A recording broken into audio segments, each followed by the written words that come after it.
This morning's scripture reading comes from 1 Peter 2, verses 11 through 25. Dear friends, I urge you, as foreigners and exiles, to abstain from sinful desires, which wage war against your soul. Live such good lives among the pagans that, though they accuse you of doing wrong, they may see your good deeds and glorify God on the day he visits us. Submit yourself for the Lord's sake to every human authority, whether to the emperor as the supreme authority, or to governors, who are sent by him to punish those who do wrong and to commend those who do right. For it is God's will that by doing good you should silence the ignorant talk of foolish people. Live as free people, but do not use your freedom as a cover-up for evil. Live as God's slaves. Show proper respect to everyone. Love the family of believers. Fear God. Honor the emperor. Slaves, in reverent fear of God, submit yourselves to your masters, not only to those who are good and considerate, but also to those who are harsh. For it is commendable if someone bears up under the pain of unjust suffering, because they are conscious of God. But how is it to your credit if you receive a beating for doing wrong and endure it? But if you suffer for doing good and you endure it, this is commendable before God. To this you were called, because Christ suffered for you, leaving you an example that you should follow in his steps. He committed no sin, and no deceit was found in his mouth. When they hurled their insults at him, he did not retaliate. When he suffered, he made no threats. Instead, he entrusted himself who judges justly. He himself bore our sins in his body on the cross, so we might die to sins and live for righteousness. By his wounds you have been healed. For you were like a sheep going astray, and now you have returned to your shepherd and overseer of your souls. Good morning, church. Good morning. If you have your Bibles, if you'll open to 1 Peter chapter 2, we'll start with verse 11 in just a little while.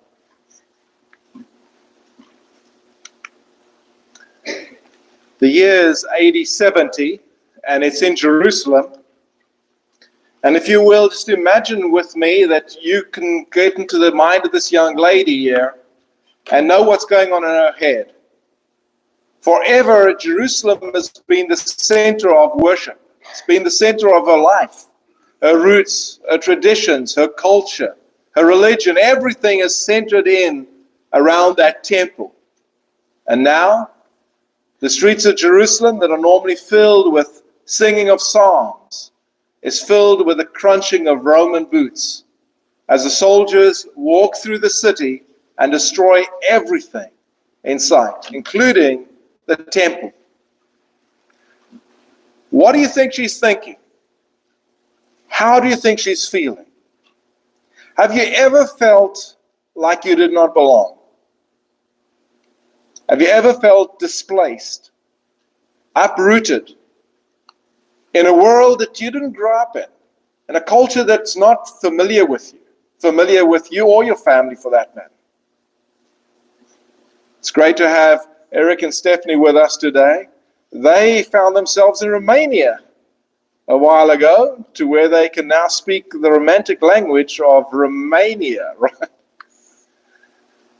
But imagine uprooting themselves from this country, leaving from Bible schools straight into that environment. Imagine how hard it was for them to find their place, their roots, their traditions, and a new culture. This morning, as Daween and I looked at our 40th wedding anniversary, we counted how many times we've moved from one home to the next, where she had to set up a new home. 16 times. This is one of the better moves because we did not have a U-Haul. But it's quite scary to be a missionary all your life and then to find yourself as a missionary moving from one place to the next. It was 1988 when Daween and I actually was 89, boarded an aeroplane for Dallas, Texas, to where I could start my graduate studies through Oklahoma Christian. And I remember having our one child I was carrying him like this on the shoulders, Graham, that's called sopkopi, where you've got to be careful of the baby's head. When you got him like this and you also tall, you kind of hit everything. And At least the baby does, the baby's head. And I remember looking back and seeing my parents there and realizing I will probably see them maybe a handful of times. And that's true. I got to see them maybe so many times again for the rest of our lives, because we were going to start ministry. And when you do that, you have no idea where God's going to take you. But fast forward to today. We live in a culture where we feel displaced. If you're living a Christian life, you'll never feel like you fit in. You'll walk into a crowded store and it'll seem like you just don't belong. Or sometimes even in a break room where you work, conversations going as fast as the autumn leaves falling, but none of them settle on you. Because you see, you're the guy or the girl that doesn't have the bad language. You don't gossip with everybody else. You don't laugh at what other people feel or find is funny. You're just different. And you don't quite fit in. You feel displaced. And when you look at 1 Peter and you go on with chapter 1, he's told us that things are going to be tough, but look towards your heavenly home. Reach out with love as you clear your heads, you heal your hearts, and look to the brotherhood. Look at chapter 2 and see how you fit in, how you need to see yourself as a royal priesthood. And he talked about the tongue.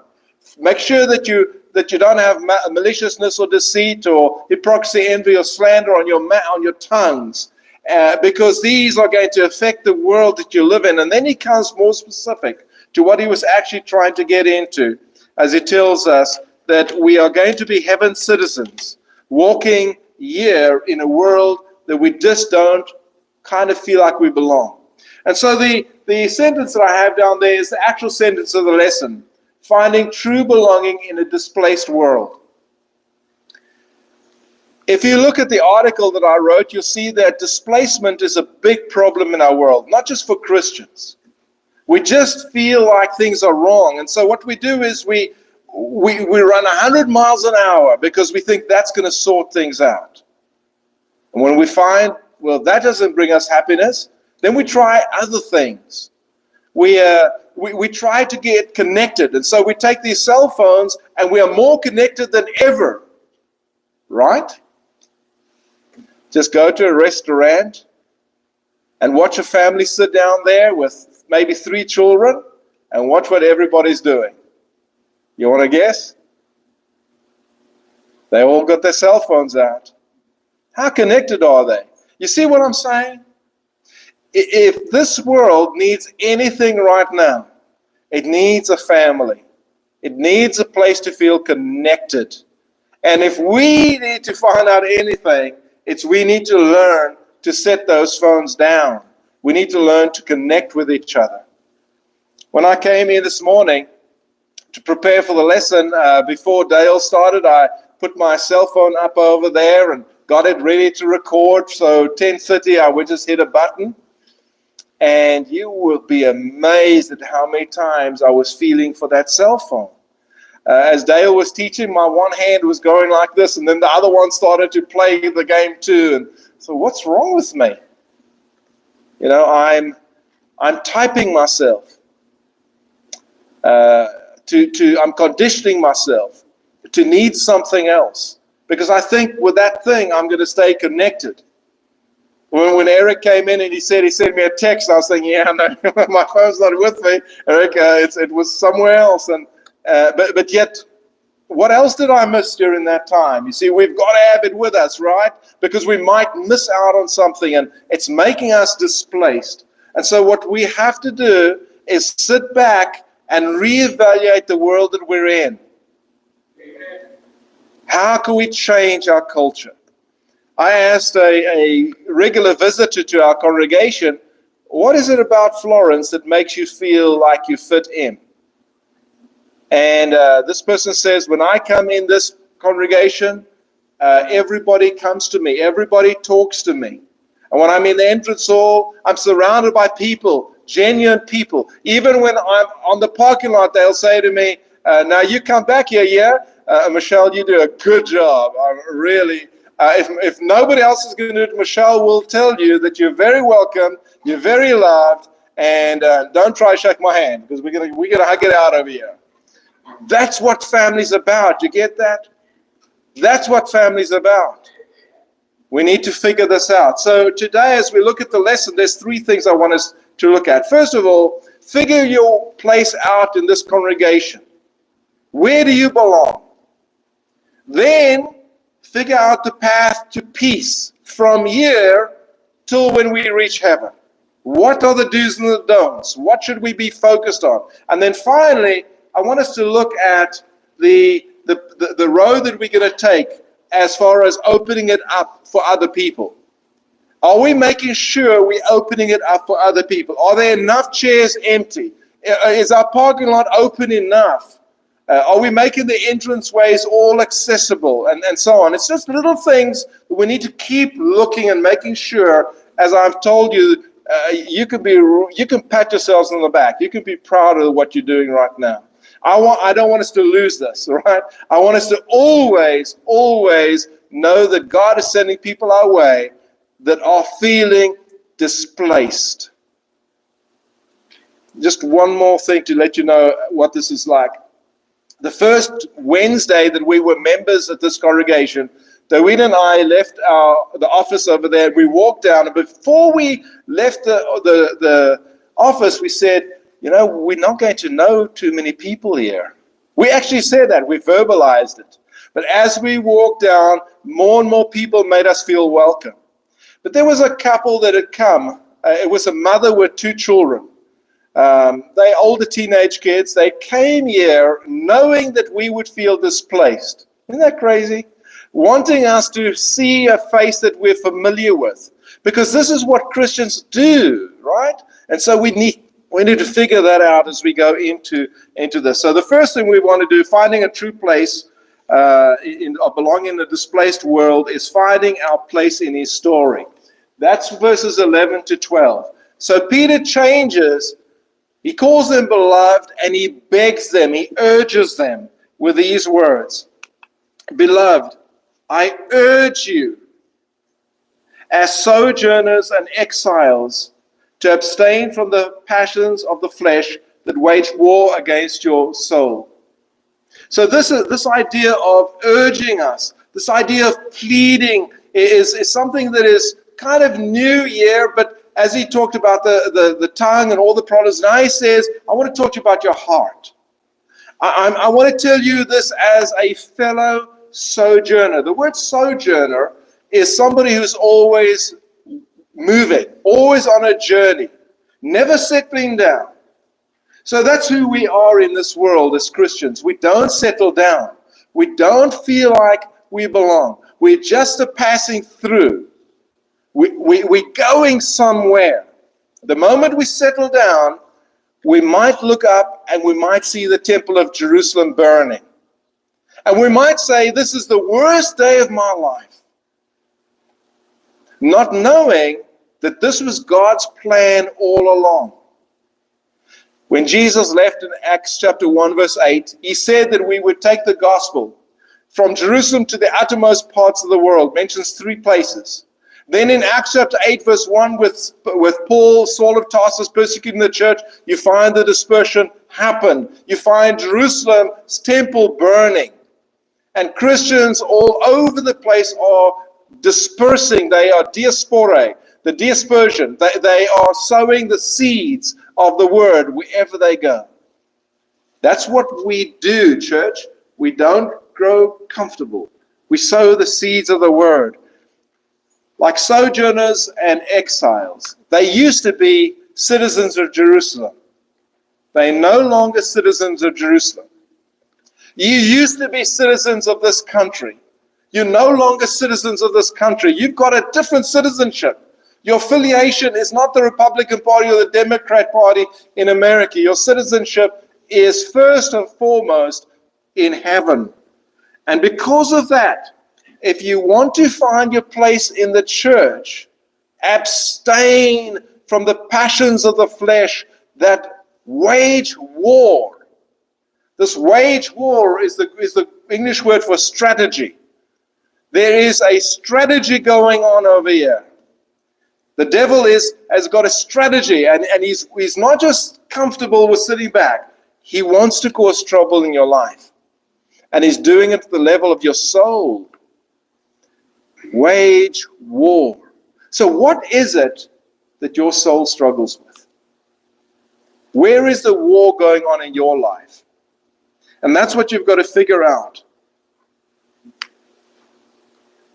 Today, Daween and I mark our 40th wedding anniversary, but it is also the 40th year since I participated in alcohol. I've abstained. So, what are you abstaining from? Are you abstaining from gossip? What are you abstaining from? What can you add to the list of things you're abstaining from?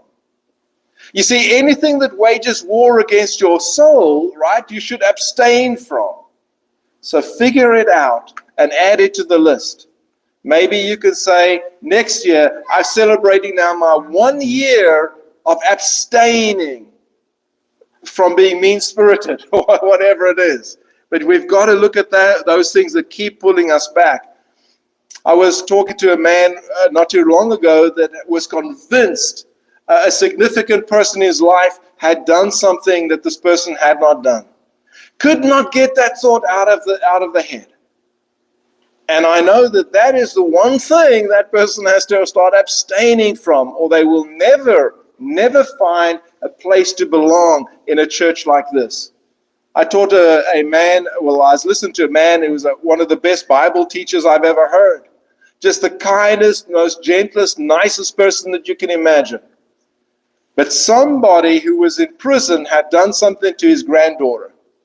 And he said, you can't believe that God would think that I need to forgive that person.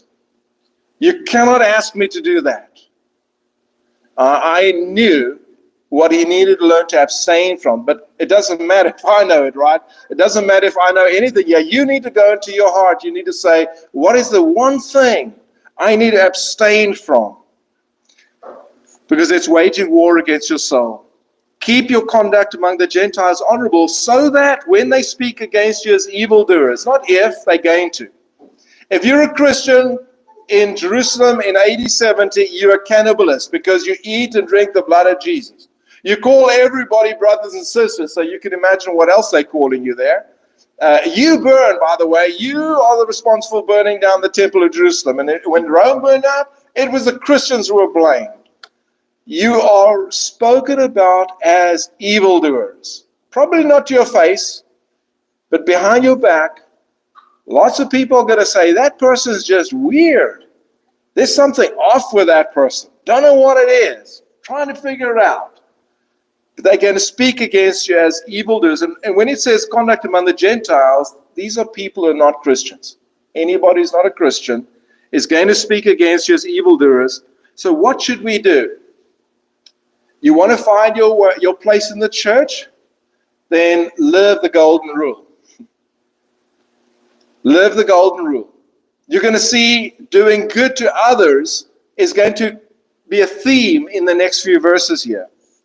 They may see your good deeds and glorify God in the day of visitation. Not sure exactly what the day of visitation means, but I do know what it means to do good deeds. If somebody's being mean to you, if somebody's saying something evil about you, what should you do? I know this sounds silly, but go to Five Below and shop for a little present for them. You get the idea?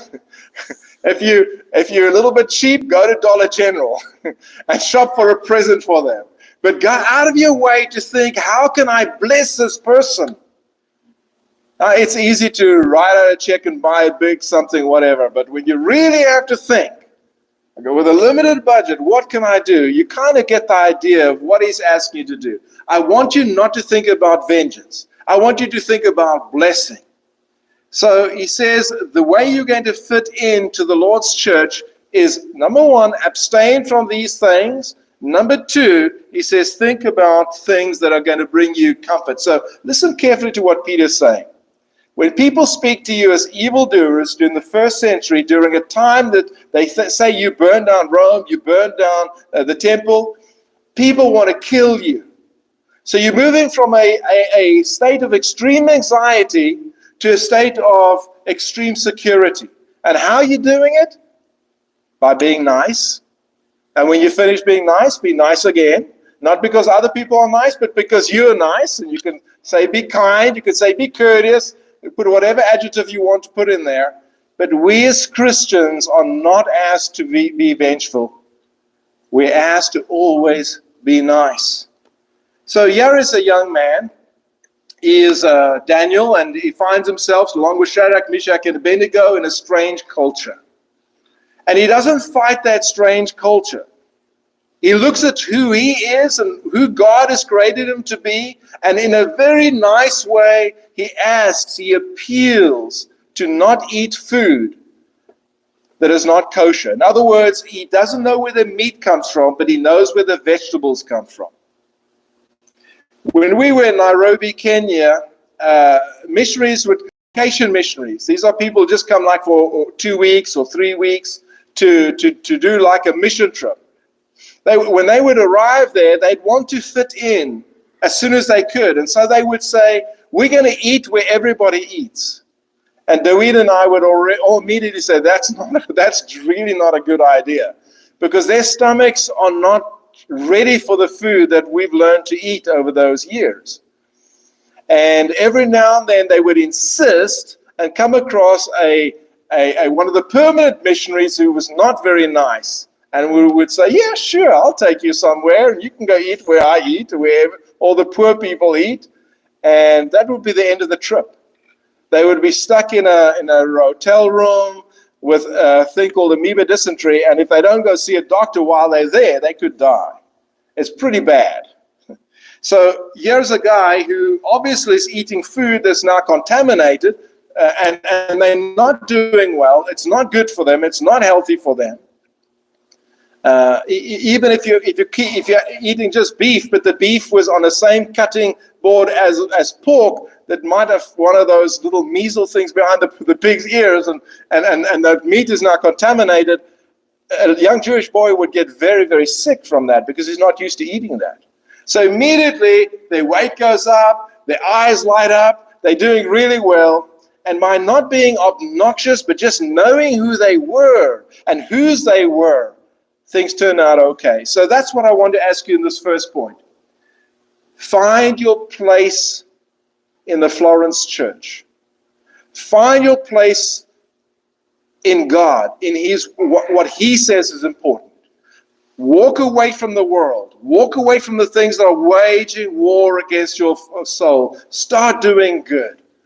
Secondly, follow the path with peace. Once you're in the church, you're going to want to start looking critically at things. You might want to look at things negatively instead of positively. And when I say negative or positive, I'm talking about the works of the flesh and the fruit of the Spirit. That's what I'm actually talking about. Either faith, hope, and love, or fear, guilt, and anger. Either things that bring peace, that are honorable, that are praiseworthy, the things that are good for you, or it's going to be the things that are antagonizing for you. Be kind-hearted, be tender, be kind to everybody, and so on. So what does it look like to follow the path with peace? So this word subject appears 6 times in the epistles, the first Peter, and it's something that is very important to Peter as he talks to the church on how to retain their zeal and how to keep pushing forward as a congregation. He says, beloved, I urge you, let me go to the next page. Be subject for the Lord's sake to every institution, whether it be to the emperor supreme or the governors once sent to punish those who do evil and to praise those who do good. For this is the will of God by what?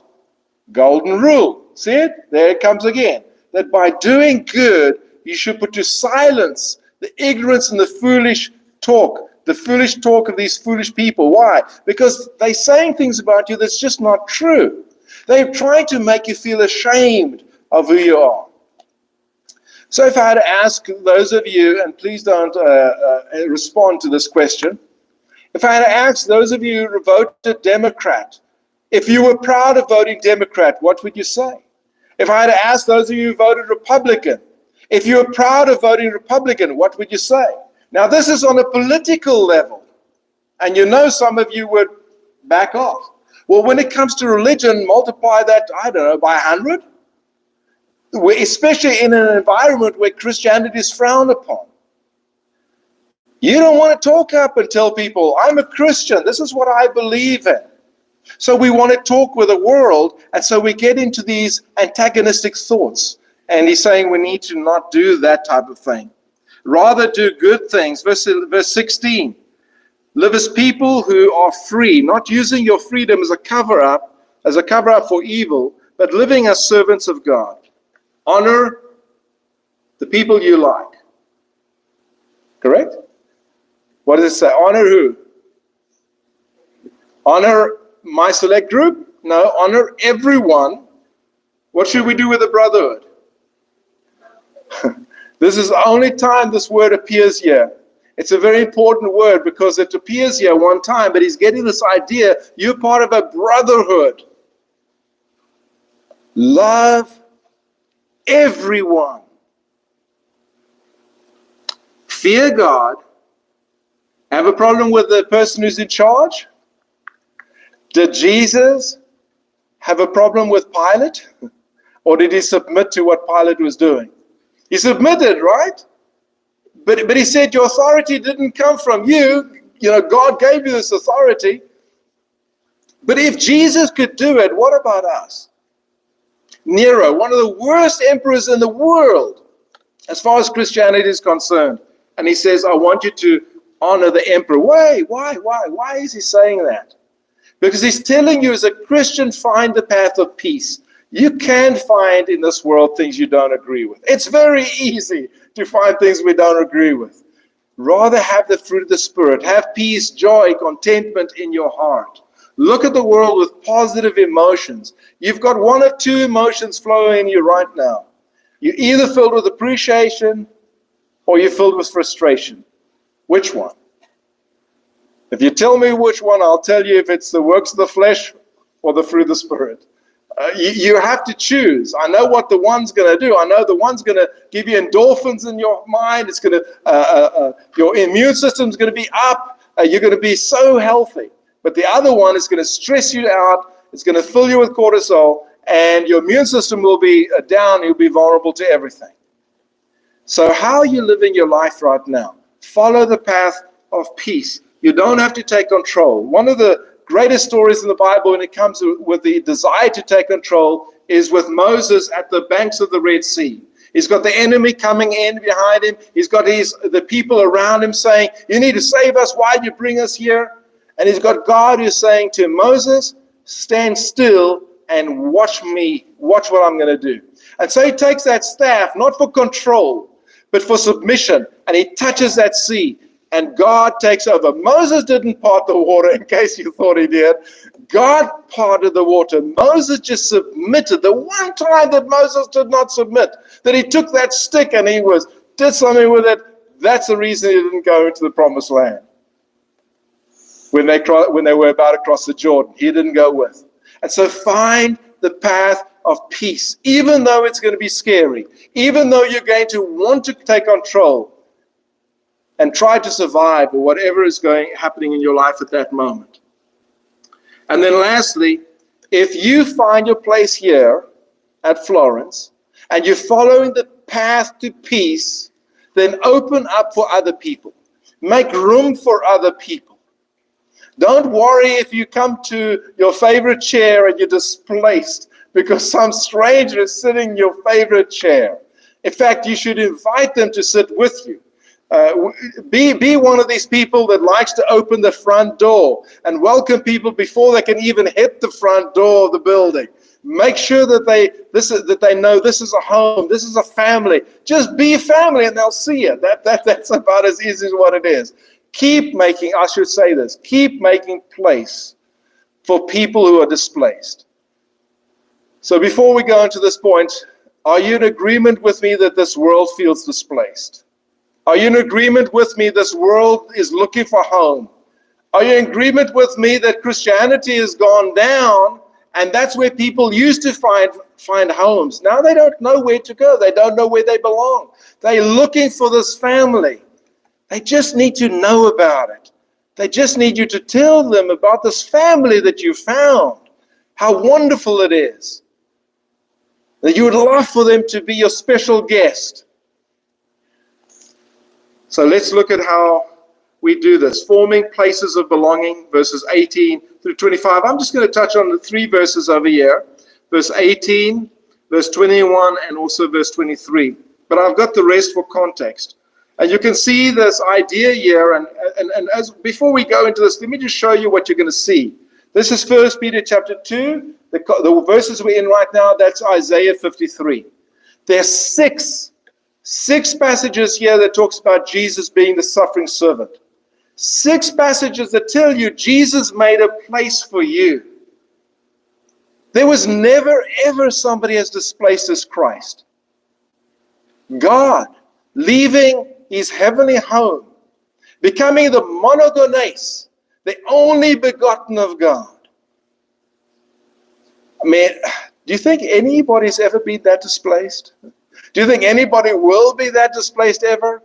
How did Jesus fit in? He first said, this is who my Father is. These are my roots. Then he said, let me make a path of peace. And it's called the golden rule, if you want to. And it's going to show you the narrow way that's going to open up, as Dale said, so many options for you. Once you put the cell phone down, once you put that thought in your head down that you can't get out your head, whatever it is that's really bugging you, that's what you've got to do. So let's go back to 1 Peter chapter 2 and look at these words with a different point of view. Servants, who is the greatest servant? Who is the suffering servant we're about to talk about? Be subject to your masters with all respect, not only to the good masters, in other words, and the gentle masters, but also to the unjust. Verse 21, for to this you've been called, because Christ also suffered for you, leaving you an example. This word example also is the only time it's used, apoxagomena, in all of the New Testament. It's a very important verse for that reason. Normally, he talks about a pattern, but here he talks about a copy text. He talks about words. And so he says, this is a written record for you of how you should live, a written record, a written example, so that you might follow in his steps. He wrote, it's written down for you. As the word, he was the communication pattern. He told you this is the path. The path is the gospel. Anybody remember the 3 steps of the gospel? DB, death, burial, and what's R? Resurrection. Death, burial, and resurrection. Let's say it together. Death, burial, resurrection. Who needs to die? We die with Jesus in baptism, right? Paul said, I die how many times? I die daily. I die daily. So we die to ourselves all the time. We are buried. What do you do with something that stinks? You bury it, right? You bury it. So we die with Christ, then we're buried with Christ. We raise up Christ's spirit in us. We raise up a new person. And so this is the example that he's given. And he says, time and time again, you're going to have to do this so that you might follow in his steps. Verse 23, when he was reviled, what did he do? When you get slapped on the left cheek, what do you do? Slap back, right? No. When he was reviled, he did not revile in return. Can you say that of you? Can you follow the path of peace? This will give you unbelievable peace if you can do this. When he suffered, he did not threaten. This is something you're going to want to do. It's because of the way your brain works. The first thing to ignite is your brain stem, your survival mode, your trauma part of your brain. It's going to want to react right back. He did not threaten, but continued entrusting himself to him who judges justly. And so we see that he continued to trust God, and by doing that, he opened up a place for us to belong. He opened us up us up the body. You can think about Naomi and Ruth, and you can see how Ruth didn't just think about herself, but said, your people will be my people, your God will be my God. Where you die, I will die, and so on. And because of that, because she opened up by reaping crops, not just for herself, but for her mother-in-law also, she made a place of belonging. A few years ago, Dwayne and I found ourselves, as I said earlier on, in Nairobi, Kenya, a strange culture. We did not fit in. We did not know the language yet. Our move was very sudden. And so I end up in this worship service, and I don't know what's being preached. I can't understand the songs. I love the movement. The songs are our English songs in Kiswahili, and so I kind of can sing along in English, but I felt displaced. So I knew the word. I knew what Jesus wanted me to do, and so I moved. I took the English service after the Kiswahili service. I went straight into English service, and I invited every single person there that I thought could preach. Every young kid that I thought could maybe make a preacher one day. I promised them lunch. Lunch was tea and bread, and to them that's the meal. That was a big meal, and it wasn't hard for me to provide that. And because I felt displaced and started this little preacher school, I was in a university that had a computer department, had a Bible department, had an engineering department, but it didn't have a preacher school. So because I had that need, I started that school, and that school just kept growing and growing and sending out missionaries over the years. No telling how big they've become over the years or how many missionaries. But it's because I didn't feel that I belonged, and I made a little place where I could belong. I found a path of peace that was not just good for me, but good for everybody. And I could come to this point over here, and I could say, I formed a place where not only myself, but for years to come, others would feel a place to belong. Isn't that what we do as a church? We do that wherever we go. You disperse us, we're going to find two or more gathered together, and we're going to start a little service, and we're going to grow, and we're going to do really good in those environments. Or maybe in closing, you can think about David as he lay awake the night before the battle. Maybe in his mind he was fingering 5 little stones, felt completely displaced. Too young to be a soldier. Too weak to take that armor that a normal soldier would have. Too inexperienced. Everything that you could say about that situation was wrong. But he got out in front of Goliath, and he didn't just conquer Goliath that day. He gave Jerusalem, he gave Israel a place to belong. Everybody took courage by that, because he knew who his God was. And he knew that the battle didn't belong to him, the battle belonged to God. So whatever it is that you need to lay down today, whatever is warring against your soul, I encourage you. You're going to feel displaced until you put that thing down. Once you put it down, you'll know this is your family. Amen.